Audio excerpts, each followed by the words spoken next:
for the diabetic, non-diabetic people. All the gadgets are there. Right, sir. म पुगेँ ल college में college में सर काजु दिन्छ है किसमिसहरू दिन्छ हैन हामीलाई अलिकति हाई प्रोटिन डायटको जरुरत थियो विशेष गरी ड्राई फ्रुट्सहरू व्हाइट ओट्सहरू अनि हामी चाहिँ मिस्टर प्रणय राईलाई एउटा ब्रेकफास्ट पठाएको थियौँ and he was more than generous हिजो मात्रै उहाँले खबर पायो अझै नै he was more than generous हामीले सबै सामानहरू लिएर आएको छ तपाईँहरू हेर्नु हुँदैछ ट्रकभरि सामान ल्याउनु भएको छ The same thing हामी के भन्नु चाहन्छु भने we want to work with Mr. Pranay Roy. He is also the public prosecutor of the court. आजकल गाउँतिर चाहिँ पुरा यसरी भलन्टियर्सहरूलाई धेरै अत्याचारहरू हुँदैछ भनेर हामीलाई खबर पायौँ सेवा गरेर घर नफर्किनु बाहिर बस्नु गाउँमा नबस्नु भन्ने कुराहरू धेरै हामी सुनेर आउँदैछौँ यही विषय लिएर हामी सरसँग पनि हामी कुरा गर्दैछौँ because it is a right to do social service कोही हामीलाई रोक्नु सक्दैन बिकज यो सेवा गर्नेहरू चाहिँ भित्र सेन्टरभित्र गएर काम गर्नेहरू होइन खाना पकाउनुको लागि हामीलाई भलन्टियर्सहरू चाहिएको छ खाना प्याक गर्नुको लागि खाना पुर्याउनुहरूको लागि यिनीहरू चाहिँ they are away from the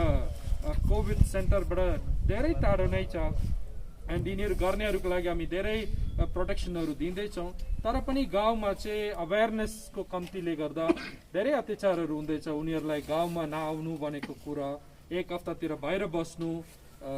क्वारेन्टाइनमा बस्नु भनेर धेरै अत्याचारहरू हुँदैछ यसलाई रोक्नुको लागि हामी मिस्टर प्रणय राईसँग हामी प्लान गर्दैछौँ सँगै काम गर्नुको लागि हामी प्लान गर्दैछौँ अब सरले पनि एक दुई शब्द हामीलाई यसको विषय लिएर हामीलाई राख्नुहुन्छ यही परिप्रेक्ष्यमा के भन्न चाहन्छु भनेदेखिलाई अब कतिवटा सोचेको किन यो वाट इज दिस आज होइन यो विशेष आज यो जुन चाहिँ फादरले एउटा रिक्वेस्ट लेटर पठाउनु भएको थियो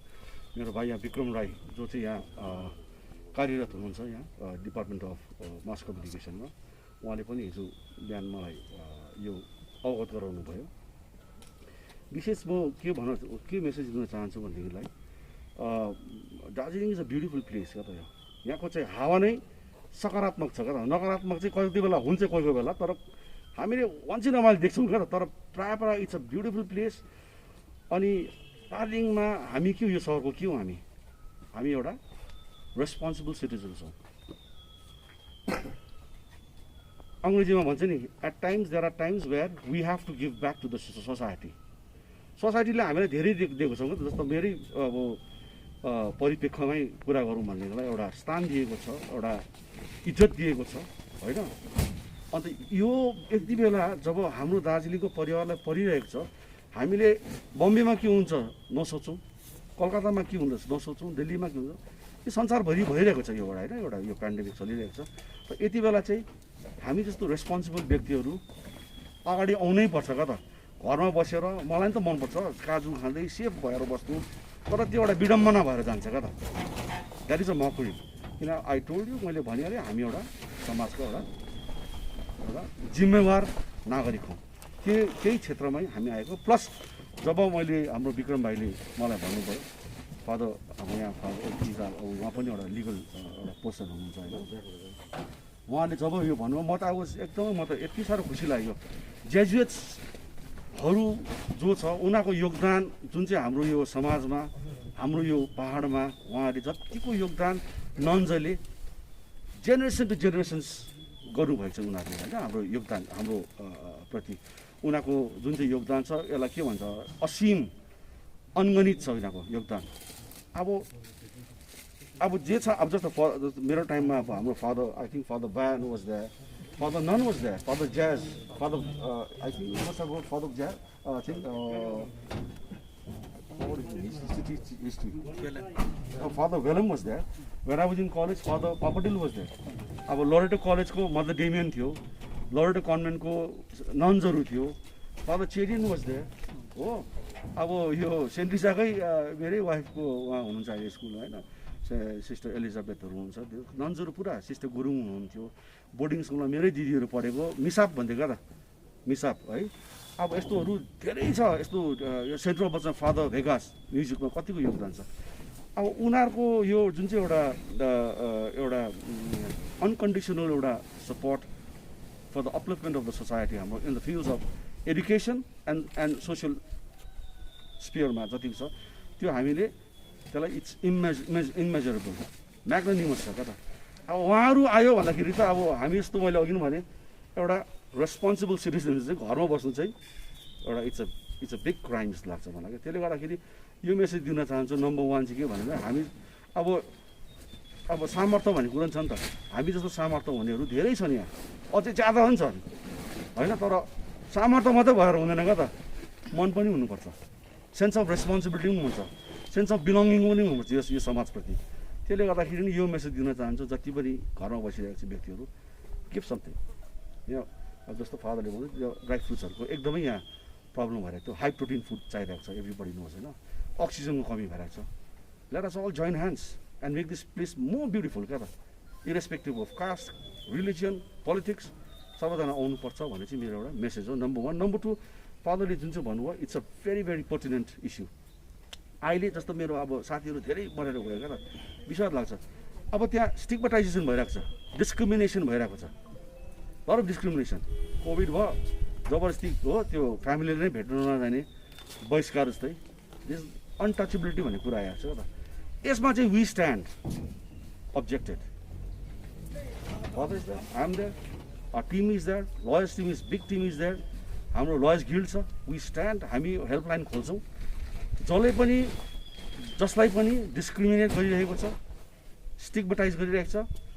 we will see they will be punished under the provisions of law. हामी हेर्छौँ किन यो त अब यो त pandemic all over the world, जसलाई पनि हुनसक्छ, it can happen to anybody होइन, एनिमल्स नहोला तर it can happen to any human beings who are walking on 2 feet। त्यसले गर्दा we have to take it very positively, किनभने अहिले यहाँ त more than the disease we are concern about the legal periphery क्या त, सोसियल एस्पेक्ट पनि यहाँ त अलिकति यहाँ त अब हामीले सोच्दै गराएको छ। त्यसले गर्दाखेरि यो मेसेज दिँदै हामी जोइन गरिरहेको छौँ। एन्ड आई होप जति पनि अलिकति क्षमता हुने व्यक्तिहरू पनि अगाडि आइदिनुहोस् तपाईँहरू होइन, फादरलाई जे छले गरिरहेको उहाँले त जिन्दगी योगदान दिइरहेको छ हाम्रो लागि होइन, एउटा ठुलो कुरो हो। त्यसले गर्दा उहाँलाई अलिकति हामी केही सकौँ होइन, this is nothing, this non political, एकदमै यो एउटा नन मोटिभ भएको कुरो हो। हामी अगाडि बढ्नु चाहिँ पर्छ भन्ने मेरो एउटा यो मेसेज चाहिँ हजुरहरूलाई को तर्फबाट यो तपाईँको माध्यमबाट चाहिँ दिन चाहन्छु। धन्यवाद। यो हेल्पलाइन भनेको चाहिँ कहिलेदेखि सुरु गर्नुहुन्छ तपाईँहरूले? हामीले will start up immediately, now we are sitting down, आज बस्ने, त्यहाँदेखि बसेर चाहिँ जग्गा जग्गामा चाहिँ हेल्पलाइन हामीले अब जेजेट्सहरू पनि ठुलो छ, हाम्रो पनि प्रेस गिल्ड छ, हाम्रो सरी लयर्स गिल्ड छ होइन। सो वी विल स्टार्ट, किनभने कतिवटा अब कस्तो भइरहेको छ भनेदेखिलाई अब अन्तिम देवा जुन चाहिँ हुन्छ त्यो पनि अब हुन्छ नि, त्यो लाइन लगाइरहेको छ, लासहरू कसको कति बेला यो के अरे लास जलायो त्यो पनि थाहा पाउँदैन। त्यो चाहिँ वी वान्ट टु स्टप, किनभने अब कतिवटा रिलिजियस अब सेन्टिमेन्ट्स हेऱ्यो भने बुद्धिस्टहरूको लास जलाउँदाखेरि लामा पढ्नै पर्छ त्यहाँ, हाम्रो हिन्दूजहरू पनि कतिजना त्यो छ होइन, क्रिस्चियन्सहरू पनि छ, त्यो चाहिँ अब we want to stop that गर्दा अलिकति। इफ अब त्यहाँ त्यस्तो भयो भने हामी सायद हामी नै जानुपर्छ होला to cremate people, isn't it for. So I think we have to somebody has to start up, किन यो त यो आज पहिला पनि भएको 100 years अगो पनि भएको। So I think we have thought of this एउटा noble way to not only fight pandemic medically, तर हामी चाहिँ लिगली जान्दैछौँ, लिगली पनि फाइट गर्नु भन्ने एउटा मेसेज दिन चाहन्छु। हजुरले जुन चाहिँ भन्नुहुन्छ छैन, जुन चाहिँ भलिन्टियरहरूलाई गाउँमा जाँदाखेरि प्रब्लम हुँदैछ, यदि उहाँहरूले कम्प्लेन गरेको खण्डमा कस्तो खालको सजाय हुनसक्छ क्या कानुनी उसमा? धेरै सजाय छ। न्युसेन्स भने चाहिँ पब्लिक न्युसेन्स इज अलरेडी देयर होइन, पब्लिक न्युसेन्स इन्डियन पेनल कोडमा एउटा क्लज छ होइन, धेरै छ, 180 पनि छ, त्यो चाहिँ अटोमेटिकली आइहाल्छ, डिजास्टर म्यानेजमेन्टबाट नै हामीले गर्न सक्छौँ कम्ब्याट गर्दा। त्यो चाहिँ एकदम त्यो हुन्छ नि, त्यो एकदम त्यो चाहिँ गर्नु हुँदैन। अनटचेबिलिटी जुन चाहिँ थियो उहिले, अब अहिले त्यही system in a different form आइरहेको छ क्या त, we want to stop that. Isn't it father? What is? Thank you. Saint Joseph college covid सेन्टरमा आएको थियो र यहाँ हामीले जस्तो प्रकारले रिस्पोन्स देख्दैछौँ है, यहाँ हाम्रो प्रणय दाजु आउनुभएको थियो, उहाँलाई हामीले रिक्वेस्ट गरेको थियो एउटा हाई प्रोटिन डायटको लागि, र उहाँले हिजो मैले अपिल मात्रै गरेको थिएँ र धेरै मान्छेले यसरी अगाडि आउँदैछ र what I would appeal is you can come straight है स्कुलमा आएर हाम्रो फादर रेक्टर स्ट्यान्लीलाई दिँदा पनि हुनुहुन्छ र एउटा अर्को कुरा पनि we are ready to do हामी विक्रान्त फाउन्डेसनबाट हामीले free consultation for other community covid centres क्या कसले यस्तो कोभिड सेन्टर खोल्नु चाहनुहुन्छ भनेर हामीले जस्तो प्रकारले काम गरेको छौँ in liaison with the government र गभर्मेन्ट प्रोटोकल्सहरू के छ भनेर नयाँ एउटा 13 तारिकको जुन चाहिँ प्रकारले एउटा नयाँ नोटिफिकेसन चाहिन्छ र त्यो नोटिफिकेसन अनुसारमा चाहिँ हामीले गभर्मेन्ट सिएमएस र हेल्थ डिपार्टमेन्टलाई चाहिँ जनाइ मात्रै दिनुपर्छ र पहिलाको 3 तारिकको नोटिफिकेसनमा चाहिँ पर्मिसन चाहिन्थ्यो तर 13 तारिकको नोटिफिकेसनमा चाहिँ पर्मिसन चाहिँदैन र हिजो मात्रै हामीले मतिगढामा विनायक सुन्दास उहाँ राजन सुन्दास ज्यूको छोरा हुनुहुन्छ he is also the head of department हाम्रो नर्थ बेङ्गल युनिभर्सिटीमा उहाँ पनि त्यहाँ पनि एउटा यस्तै खालको एउटा कम्युनिटी कोभिड सेन्टर खोल्नु उहाँहरूले इच्छा गरिरहेछ र we have also given our support र हामीले जस्तो प्रकारले consultant will work as a consultant र हामीले जति हाम्रो आइडिया छ जसरी यो कोभिड सेन्टर बनायो हामीले यही आइडिया लिएर चाहिँ गाउँ बस्तीमा पनि तपाईँले सानो प्रकारले खोल्नु इच्छा गर्नुहुन्छ भने चाहिँ हामीलाई कन्ट्याक्ट गरेर we can give maybe or we can help in such COVID सेन्टर्सका गाइडलाइन्सहरू कसरी के गर्नुपर्ने भनेर हामी त्यो पनि हेल्प गर्नु रेडी छौँ आजसम्म यहाँ यो सेन्टरमा कसले हेल्प गरेछ अलिक भनिदिनुहुन्छ अब खासमा हामीले फर्स्ट जब यो हेल्प गर्यो है वेन फादर अप्रोच्ड अस हामीलाई father actually approached us for blankets but त्यहाँबाट ब्ल्याङ्केट्सबाट गर्दा धेरै मान्छे यसरी अगाडि आयो जस्तो inner wheel club of Darjeeling आयो है फर्मर अलामनाई सिक्किम च्याप्टर उहाँको 2 जनै छोरा अहिलेको प्रेजेन्ट सिएमको छोरा आदित्य भाइ प्रभाकर भाइ उहाँहरू आउनुभयो साथैमा दुबई च्याप्टर एलामनाई एसोसिएसन उहाँहरू पनि अगाडि आउनुभयो र जस्तो प्रणय दाजु छ है र एडवर्ड फाउन्डेसन सबैजना यसरी बिस्तारै अरू यहाँ हामीले के भन्छौँ भन्दा चाहिँ अस्ति पनि मैले ओपनिङमा भने हामीले चाहिँ कोलाबरेट गर्नुपर्छ किनभने यो जुन चाहिँ हाम्रो फाइट छ कोभिडको एगेन्स्टमा यो सिङ्गल इन्डिभिजुअलले जित्नु सक्दैन र हामीले सबै हाम्रो पोलिटिकल डिफ्रेन्सेसहरू चाहिँ हामीले सेट असाइड गरेर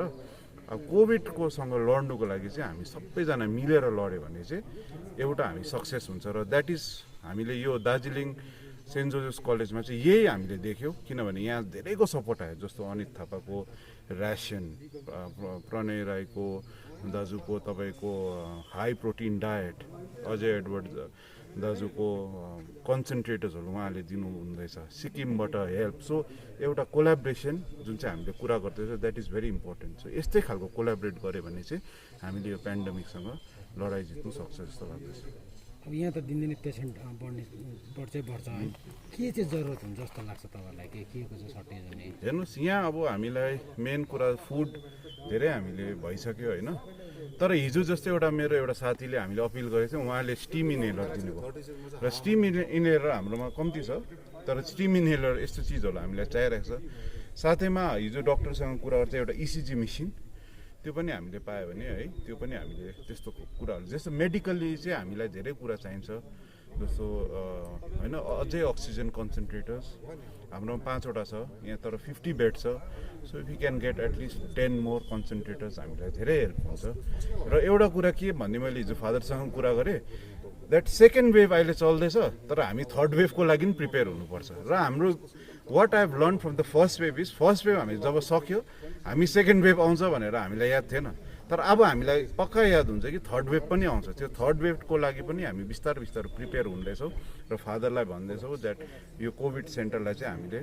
एउटा जसरी भए पनि टेम्पोरेरी भए पनि हामीले एटलिस्ट फर अ इयर चाहिँ हामीले चलाउने एउटा हामीले व्यवस्था हेर्नुपर्छ भनेर जुन चाहिँ पेसेन्टहरू यहाँ हुनुहुन्छ उहाँहरूलाई मेडिसिन अवश्य नै चल्दैछ त्यो मेडिसिन चाहिँ कहाँबाट प्रोभाइड गर्नुहुन्छ मेडिसिनहरू जस्तो धेरै फार्मेसिसहरूले उहाँहरूले दिँदैछ र हिजो पनि मेडिसिनको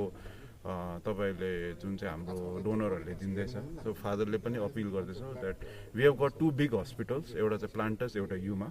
र यो दुईटै हस्पिटलबाट मेडिसिन्स पनि अलिअलि जसरी प्रकारले आउँदैछ कोभिड मेडिसिन्स जुन चाहिँ छ कोभिड रिलेटेड उहाँबाट आउँदैछ तर if people want to donate medicines also है त्यो पनि हामी अपिल गर्दैछौँ टु अल फार्मेसी दार्जिलिङको फार्मेसी उहाँहरूले पनि स्ट्रेट आएर फादर हाम्रो रेक्टर हुनुहुन्छ स्ट्यान्डी नभए फादर डोनेटर्स हुनुहुन्छ उहाँलाई दिँदा पनि हुन्छ गभर्मेन्टबाट चाहिँ के सपोर्ट छैन तपाईँहरूको गभर्मेन्टबाट हाम्रो मेन सपोर्ट लजिस्टिक्स छ र गभर्मेन्टले हामीलाई जस्तो प्रकारले हेर्नुहोस् पर्मिसन जान्छ यो कम्युनिटी जुन चाहिँ हेल्थ सेन्टर छ खासमा चाहिँ यो चाहिँ कम्युनिटीले चलाउनु पर्ने आई थिङ्क हाम्रो मेन आइडिया जुन चाहिँ छ यो कोभिडसँग लडाइँ गर्नु चाहिँ अलिकति इनोभेट गर्नुपर्छ। यो collaboration and innovation is very important. So हामीले जति सक्दो गभर्मेन्टलाई बर्डनलेस होस् भनेर चाहिँ हामीले आफ्नो प्रकारले चलाउन ट्राई गरेको, तर गभर्मेन्टले पनि हामीलाई फुल सपोर्ट दिएको छ। जस्तो सामदेन डुक्पा एक्जिक्युटिभ डिरेक्टर उहाँले आएर यो सबै गरेको र साथैमा उहाँले पनि जति सपोर्ट दिनु सक्नुहुन्छ हस्पिटलबाट हामीलाई दिनुहुँदैछ।